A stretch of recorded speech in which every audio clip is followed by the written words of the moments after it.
Hey, good morning, everyone. Matt Long here with your Easy Agronomy update for Tuesday, August the 27th. And I've got open on the computer screen behind me here the crop management blueprint. And talked about this a few months ago or a couple months ago, and how the two items we've been working hard on here are the detailed field info plan and the crop management blueprint. So today I'm going to show you what the crop management blueprint is, and really this is where the work you do in the detailed field info plan all gets put together. So you take that plan, you take the planning that you did there on what your primary plan is and maybe what your secondary plan is for that field. And in a matter of a couple minutes, we can put together two calendars that show you day by day the operations that need to be done on that field. So where that starts is about 6 months prior to planting with fall soil sampling. It pulls in some dates there 4 months after planting, all the way up until planting, and then also management targets and growth stages all the way to physiological maturity or black layer. And so a couple things there on the black layer date. We're going to go ahead and give you the date of adjusted black layer. So based on that university research that Spencer and I talked about back in May, every day corn's planted after May 1st, the corn matures 6.8 GDUs faster than its rating. And so that's been taken into account here. We go ahead and report that date on your printout. We do calculate the unadjusted GDU maturity date also for these hybrids. And that's just because we feel like when we're getting into that really touchy time period in June, where we may be pushing the window of getting a crop mature before the first killing frost, we want to have some transparency on, hey, this is how it's rated and this is our expectation of how it should mature. So we're gonna have both those dates available to us, but we're gonna report the adjusted date because we believe the university research is accurate. Other things through there, we've got time frames for herbicide, fertility, fungicide, and insect monitoring. And so you bring all the things together from planting to maturity 6 months prior to planting in your fertilizer program, all the way through the year there. And this really puts the plan into action and gives you a clear picture every day what needs done on your operation. So we could produce this document for all the fields on your farm. We'd sit down, we could look at how we expect harvest to come along, how we expect your planting to come along. We could break out if your crunch is the sprayer, and you know, okay, we can only get so many acres done in a day with the spray rig. How does the adjustment of hybrid planting date and hybrid length give you time to get that done with the sprayer? Or how does your adjustment of planting date and hybrid maturity get you the time to get planting done or harvest done, or planting done, either one, but really harvest done in a timely fashion in the fall, so we don't have corn standing in the field that's 13 moisture at the same time that, you know, we have thousands of acres to harvest that are ready. So gonna jump over to the computer real quick and get things going here, show you the crop management blueprint. So I've got my Excel file here opened with the field by day checklist, and this is where we're going to input our planting date. So we're going to estimate a planting date of 5/16/2020 in our hybrid. I'm going to use G09Y24 on this field, just something we're thinking about doing for next year. Once we put that in, you see here the growth stages all pre-populated in, and here's that black layer physiological maturity date. That's the adjusted date, and here's the black layer date with no adjustment. So right here we're looking at, we expect this corn to be black layered for sure 3 weeks before the first killing frost or a little more, and possibly even 10 days sooner than that. Run down through the pests that we're concerned about on this field. I want to look at corn rootworm, all the stages there. I'm not concerned about these other ones because we have a seed treatment or a trait in our corn to take care of that. On the fertility, I plan on fall soil sampling. I'm gonna surface broadcast, do some in-furrow with the planter, and late post foliar as long as the crop looks like it has good yield potential.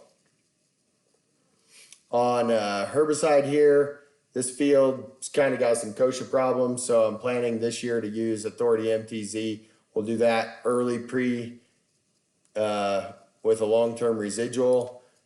We're gonna then try to stretch that to where we can do an early post with the residual running right behind the planter, and then we'll probably go in and post on some cleanup pass. Fungicide, I'm going to use the early fungicide for sure, and I'll go ahead and leave the late one check marked. If the crop looks good enough, we'll apply it. So I went ahead and filled out some of these field details before I got on here with you, just to save us some time. But you see I pulled our planting date and our hybrid over. Here's population uses dry, and here again are those growth stages. This is the first page of the printout that you would receive on any field that we go through the crop management blueprint on. Second page here, I'm going to filter to kind of whittle away some of the items that we don't plan on applying to this field or having to monitor for. And so now here I can see my fall soil testing. I'm going to run 0 to 6 and a 6 to 38 for nitrate and sulfur. I'm going to surface broadcast based on the soil samples, probably nitrogen and sulfur. I'm going to use in-furrow with planter. I plan on 3 gallons of pea starter with some micros and proven. And I'm going to late post foliar this. As long as the crop is there, I'm going to use 1.5 gallons of XRN and some micros. My herbicide plans, so Authority MTZ, atrazine, we're going to do that surface broadcast. I think I'll put 50 pounds of N down as long as my soil tests are calling for it. Early post with residual, we're going to use RT3 dual Callisto and atrazine, kind of making a generic Halex here. And then our post, about 3 weeks after planting, we're going to run Acuron at the 2.5 quarts, half-pound atrazine, and some how about we just change this to glyphosate, because I'm not really brand specific on that.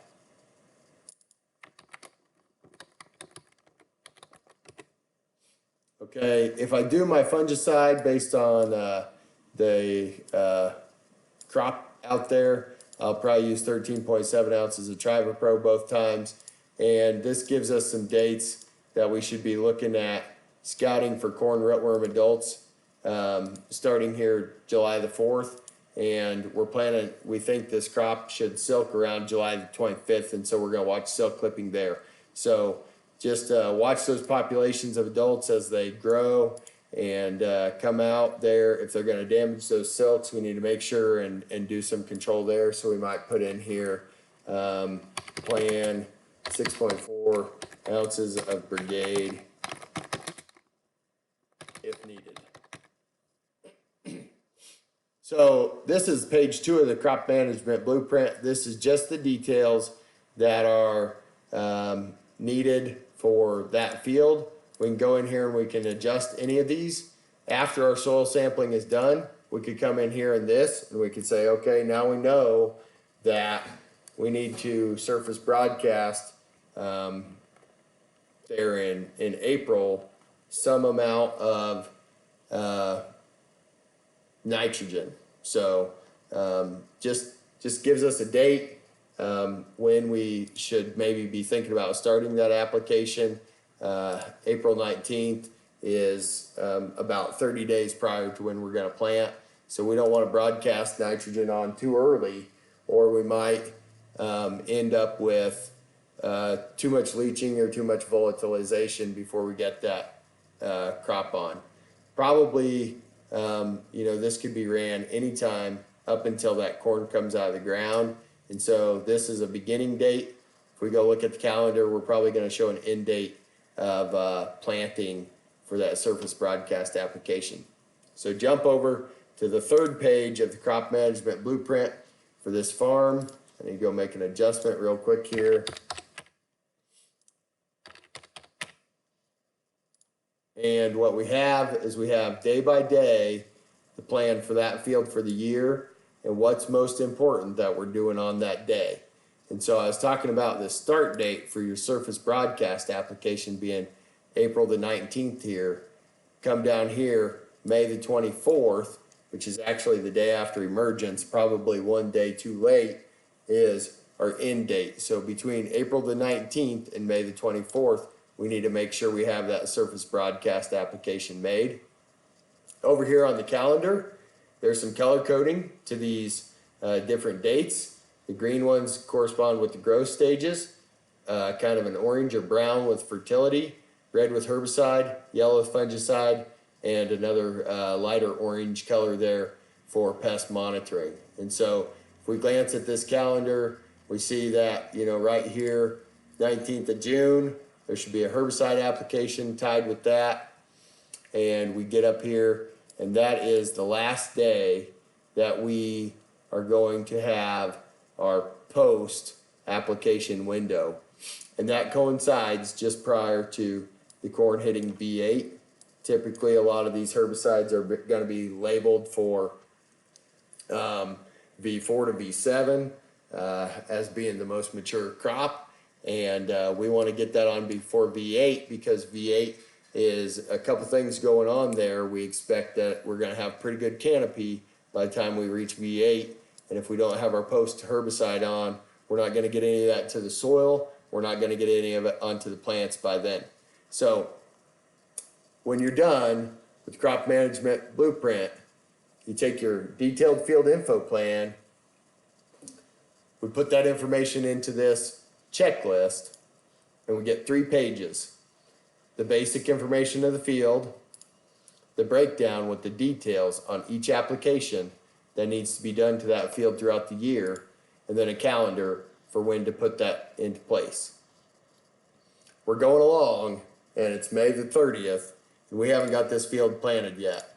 So a couple things we can do here. We can look at a May 30th plant date and see, are we going to get this crop, if we stuck with the same hybrid, are we going to get this crop mature before fall frost?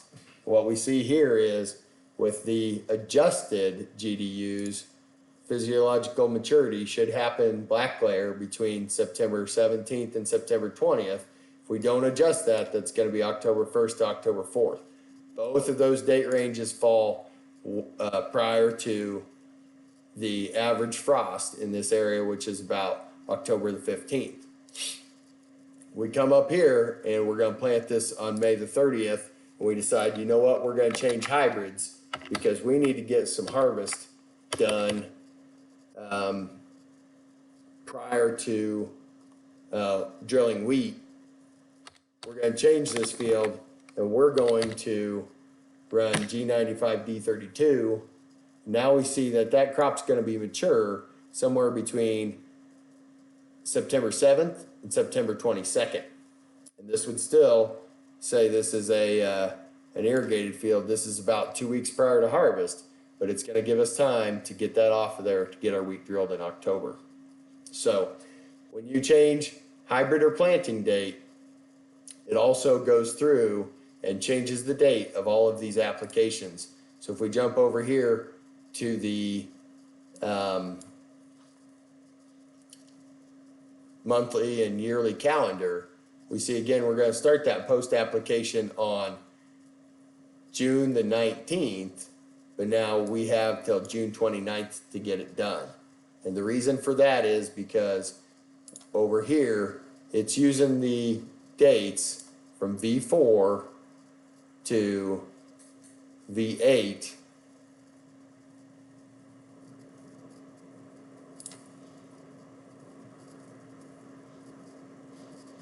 the dates coinciding with V4 to to just prior to V8 for the beginning and the end of that application period for post herbicide.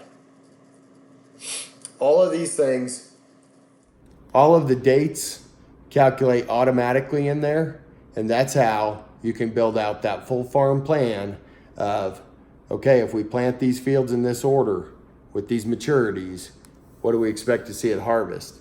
And can we get the harvesting done in a timely fashion based on how our planting and our planning occur in the spring? That's all I've got for you today. I'm Matt Long, helping you farm differently.